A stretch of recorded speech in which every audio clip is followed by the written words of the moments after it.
Okay, we are in Word, Skill 1.3, using AutoCorrect.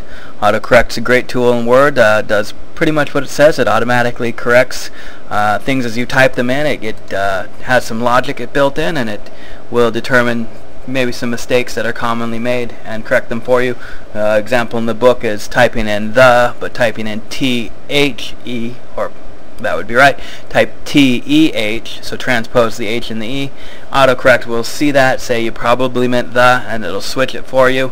The great thing about AutoCorrect is you can set up your own rules for it, and one of the tips and tricks you'll see in your book there is that you can take abbreviations or long, or actually you can make abbreviations AutoCorrect to a longer text. For example, you could say NCU, I want that to autocorrect to Northwest Christian University. So whenever you wanted to type Northwest Christian University, all you'd have to do is type NCU, and it would do that for you. So we're just going to go over a quick example on how to set up your own autocorrect logic. To do that, you go to the File menu in Word, come down here to Options, go to Proofing, and click the AutoCorrect options there. AutoCorrect comes up, and what you see here is you have a replace and you have a with. Okay, so what you could do here is, like I said, you type in NCU. Anytime NCU is typed in, you can then type in Northwest Christian University and add that in there. Now, anytime NCU is typed in, it'll change it automatically to Northwest Christian University. There's also a number of rules here that you can look at to determine what you do and don't want AutoCorrect to do.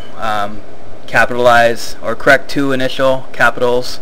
So if you typed in your name, like for me, if I typed in Andrew, I put A, N, both were capitalized, it would change the N to lowercase.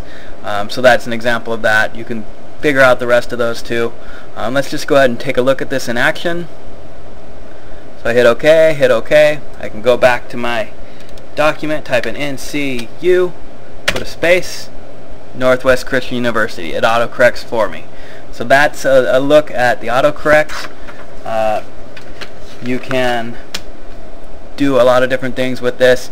Mostly you'll find yourself just using the ones that are already built in there. Now, one thing I do want you to notice, we talked about the undo in the Office chapter. If you have something that is auto-corrected for you and you don't want it to be auto-corrected, all you have to do is hit the undo button, which you can find up here, or you can hit, like I like to do, Control-Z, and it sends it back to what it was. So that's the AutoCorrect. The code word for this video is FOX. That's F-O-X.